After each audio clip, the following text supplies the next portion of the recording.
Yahbal shot. We're coming out here today just to preach His word, wake up these dry bones. We're going to right now speak to the wind. I'm Yahbal. This is E19. All right. Let's go to 1 Kings chapter 11. We got verse 46 last verse. Can y'all hear us clear over there? Okay. 43. 1 Kings chapter 11, verse 43. Read loud, King. Move close to the camera. And Solomon slept with his father and was buried in the city of David. All right. So Solomon slept with who?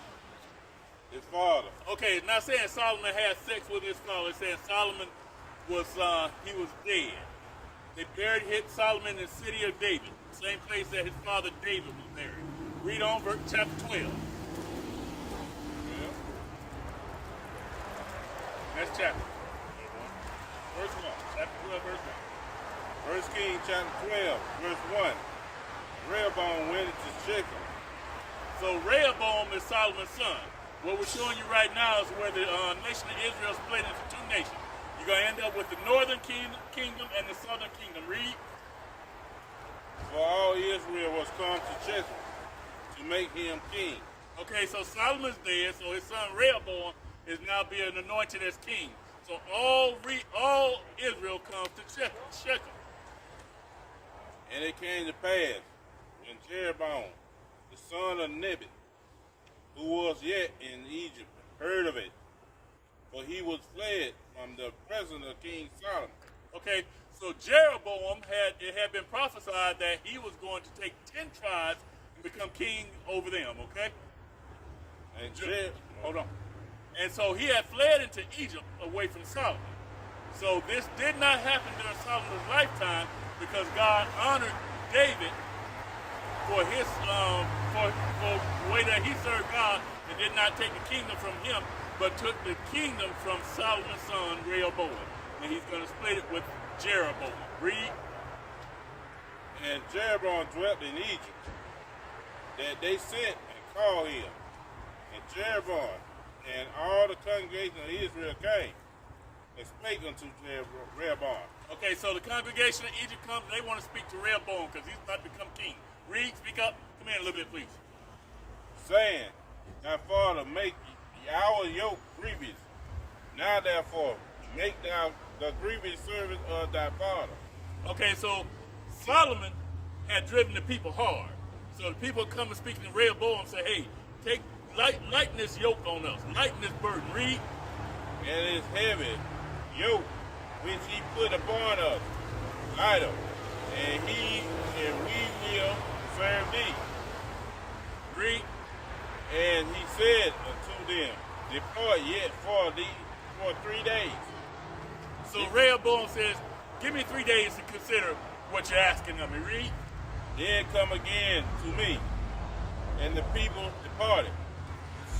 And King Rehoboam consulted with the old men. So King Rehoboam, during the 3-day reprieve, he talks to the old men. Read. That stood before Solomon, his father. These were the men who counseled Solomon. Read. While he yet lived, and said, how do you advise that I may answer these people?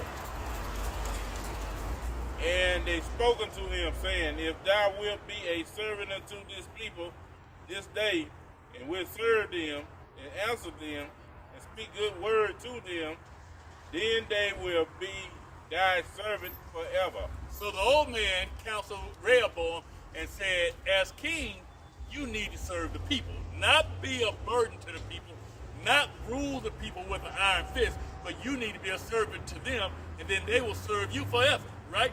Didn't Christ say the greatest amongst you is a servant? Read. But he forsake the counsel of the old men. Rehoboam decided he wasn't going to listen to the old men, even though they had counseled Solomon, who was known to be the wisest man to walk the earth. Read. Which they had given him, and consulted with the young men. Now here he goes. He wants to go talk to his buddy. Now he's going to go to the young men. He already decided, I'm not going to listen to the old men. I know these guys, they're going to tell me what I want to hear. Read. The young men that were grown up with him. What were they?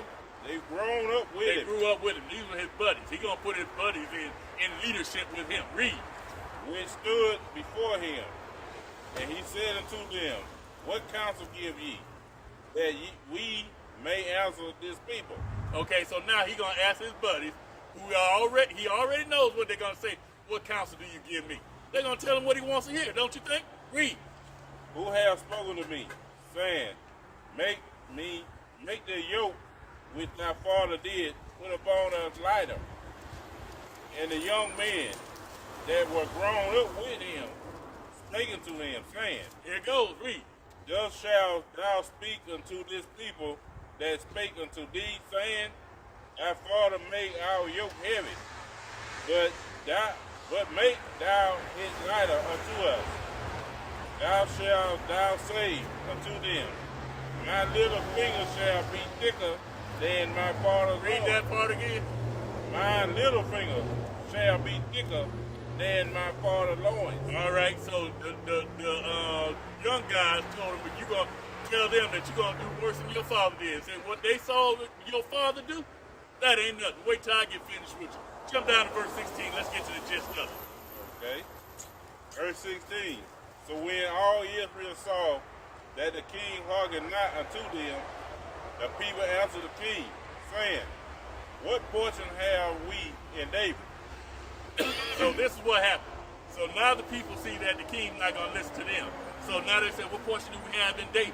Because Rehoboam was descended from David. It was David, Solomon, and Rehoboam. David was king, Solomon was king, Rehoboam was supposed to be king, but these people are going to reject him. Watch.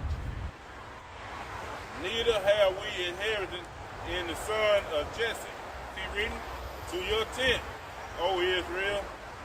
Now see to thy own house. David. So he said, the people of Israel say, to your tent, so Israel, now see to your own house, David. We ain't got nothing to do with y'all. We're separating from y'all because you've already told us that you're going to mistreat us. We had no voice in anything that's going on. Read. So Israel departed to their tent. So Israel, the 10 tribes departed to their tent. Read, verse 17. But as for the children of Israel, which dwell in the cities of Judah. So we got the children of Israel that dwell in the cities of Judah. These are the Jews, okay? The rest of Israel known as Israel, right? Read. Rehoboam reigned over them. Rehoboam reigned over them. So the other nation, they're going to put Jeroboam over them. Remember, you got Rehoboam who descends from David, Jeroboam who does not. He's going to end up ruling the 10 tribes, okay? All right, so now we got the split. And let's go down to verse 19. So Israel rebelled against the house of David unto this city. Until this date. So until this date, you still had a separation. The 10 tribes existed, and the European nations call them the lost 10 tribes. They don't know what happened to them. But we know what happened. We'll bring that out another day. And then you have Judah, the people who dwelt in the city of Judah. Now, it was mainly the tribe of Judah that dwelt there in Jerusalem, okay? But during this split, half of Benjamin goes with Judah, the other half goes with the 10 tribes. Now, they get up there into their own land, the 10 tribes do, and they start ordaining priests. They don't want to go with the Levites who the Most High set up. Have you heard that word before? Ordain? Isn't that what they do here in America? They're going to ordain their own priests. So therefore, the Levites, who are the priests of God, ended up coming back to Jerusalem and being with the city of David. Okay? And so they're going to be ruled by Rehoboam. Give me Ezekiel 37. So what I want to show you there is how the nation of Israel split into 2 nations. One king, Rehoboam, ruled the southern nation, which we have right here. Our top 3 tribes here, Judah, Benjamin, and Levi. Rehoboam rules them, okay? Then you have Jeroboam, and he's from the tribe of Ephraim.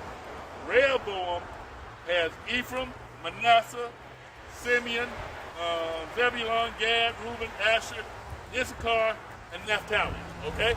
And right here we have it broken down to show you who these tribes are today. So if we look at Judah, that's the American black, okay? Benjamin, the West Indian black. Levi are the Haitians, okay? Hold the sign up for you. Get a good picture of that for you. We have a reason for bringing this sign out. I didn't just do this because we're told by God to do this. Read. Verse 15.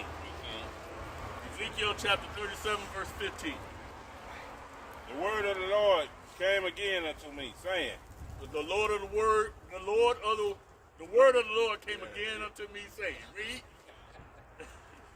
Moreover, thou son of man, take thee one stick and write upon it for Judah and for the children of Israel. Okay, so this is what we got. One stick would be for Judah and the children of Israel, the top 3 tribes, okay? That's one stick. Read. His champion. Then take another stick and write upon it for Joseph, the stick of Ephraim. Okay, so Joseph would be Ephraim and Manasseh, okay? Read. And for all the house of Israel, his champion. So all these tribes down here. So when it says stick, it's just basically saying get you a paper that has the southern kingdom on it, which would be Judah, Benjamin, and Levi. Get your second stick and get Ephraim and the rest of the tribes. And do what with them? Read. And join them one to another. So these 2 sticks are to be joined together. That's what we got right here. That's why we brought this out. You got the southern kingdom and the northern kingdom. 2 sticks joined together. Come on over and listen. We're just teaching the word of God. Read. And they shall become one in thy hand. One in thy hand. Read. And when the children of thy people shall speak unto thee, saying, wilt thou not show us what thou meanest by these? So when the people come up and they see this sign, they say, what is that about? Because they see American blacks on here, but you got the 12 tribes of Israel at the top, right? And they see these 12 tribes, they say, what is meant by this? Read. Say unto them, thus said the Lord God, behold, I will take the stick of Joseph, which is in the hand of Ephraim, and the tribe of Israel, his fellows, Right? and will put them with him, even with the stick of Judah.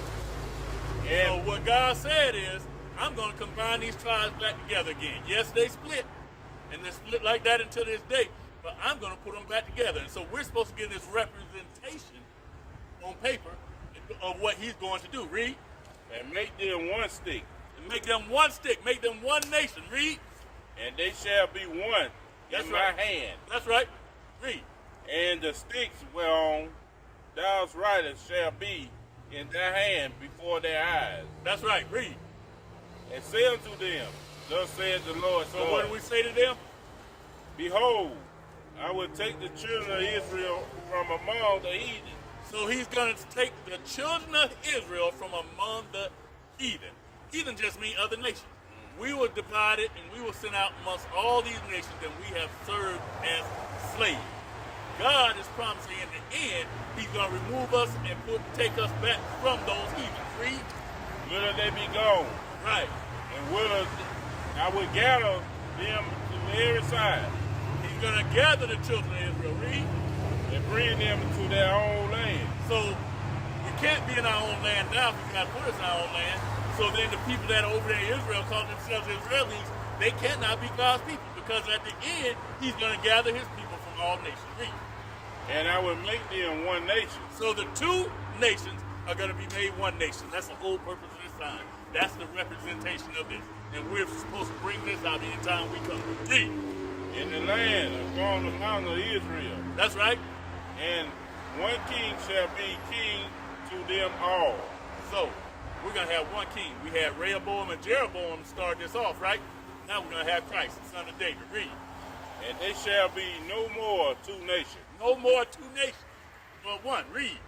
Neither shall they be divided into 2 kingdoms. That's right. Any more at all. Read.